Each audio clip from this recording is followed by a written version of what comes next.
Hello, everyone, and welcome.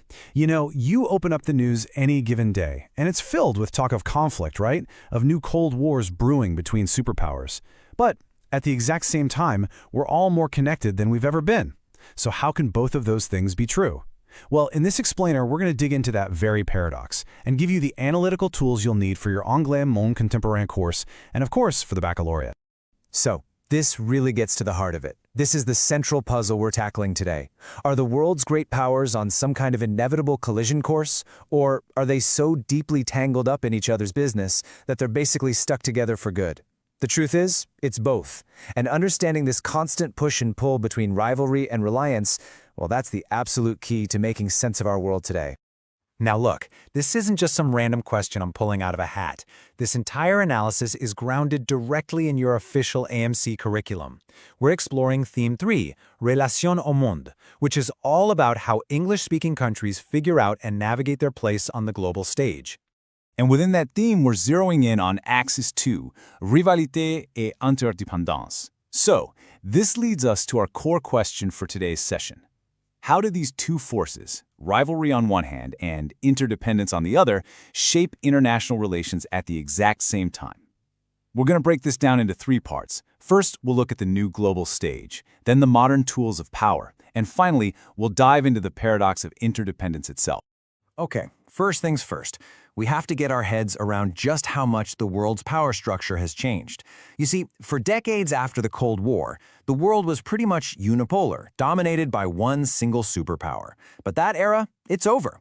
We've shifted into what we now call a multipolar world. And this slide, well, it makes that shift crystal clear. On the left, you've got that unipolar moment. The US was the hyperpower, the one dominant force basically setting the rules for everyone else. But look at the right. That's today's reality. It's much more like a messy, complex negotiating table with multiple major powers, the US, China, Russia, the EU, all vying for influence. The whole game has gotten way more complicated and, honestly, a lot more unpredictable. And what's really interesting here is how this table lays out the competing game plans. You've got the US, which is trying to maintain the system it helped build. Then you've got China, the systemic rival, aiming to reshape that very system. The EU is playing a different game, using its economic and regulatory power to gain strategic autonomy. And then there's Russia, which is focused on reclaiming its historic sphere of influence. It's these clashing goals that are really fueling the rivalries we see today. Okay, so we have these competing powers, but how do they actually go about achieving their goals? What are the tools in their toolbox? Broadly speaking, we can split them into two main categories. You've got power through coercion and power through attraction. Let's start with the most obvious one, hard power. This is pretty straightforward. It's all about coercion. It's using your military might or your economic muscle, the sticks, so to speak, to force another country to do something it really doesn't want to do.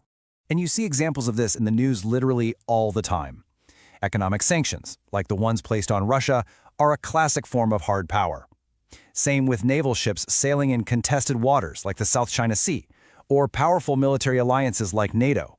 It's all about showing you have credible force, or that you can inflict serious economic pain if you need to. But here's the thing, power isn't just about force. The other side of the coin is what we call soft power, and this is the power of attraction. It's not about forcing people to do what you want, it's about making your culture, your values, and your policies so appealing that other people want the same things you want. A perfect example of this, and one that's highlighted in your curriculum, is the BBC. The BBC World Service. I mean, it doesn't have an army, but it's an incredibly powerful tool of British soft power. By broadcasting all over the world and maintaining a reputation for quality journalism, it really shapes how the world sees the UK and the values it stands for. And once you start looking for it, you see this kind of soft power everywhere. Just think about the global reach of Hollywood movies, or the prestige of universities like Oxford and Harvard that pull in the best and brightest from around the world.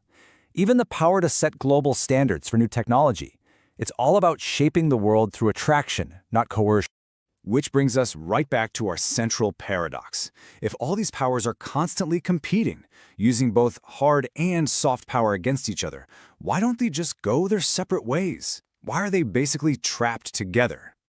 Well, the answer lies in a really crucial concept for our time, weaponized interdependence.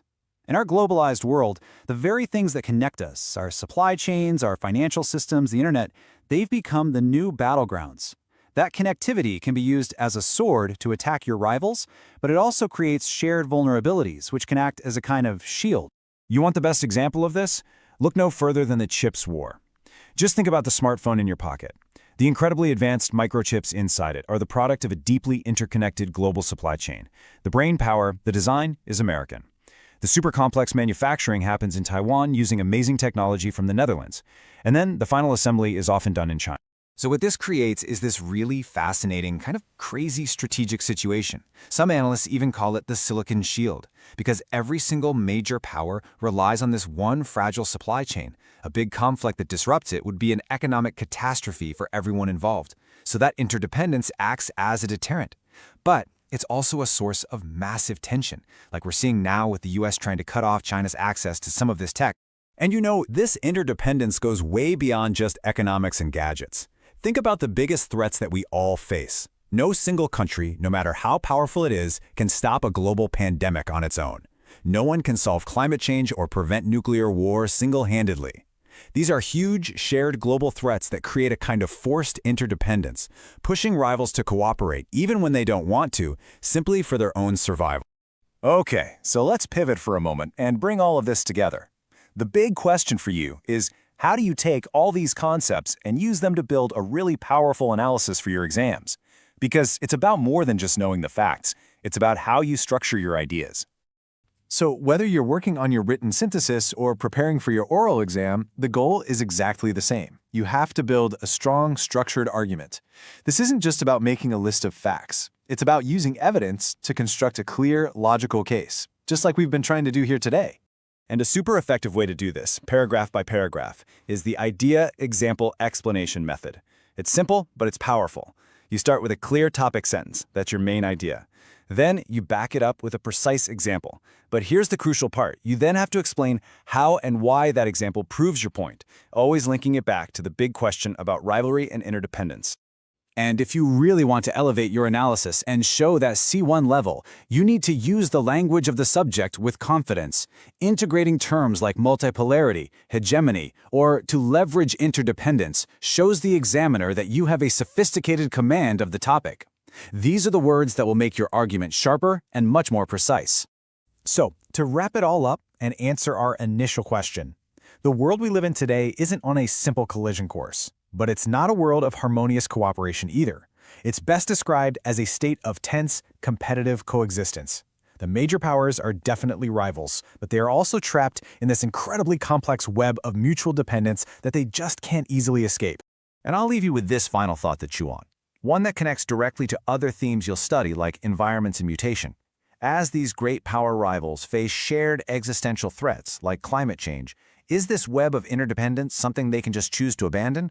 Or has it actually become a basic necessity for our collective survival? That's the critical question I want you to think about. Thanks for listening.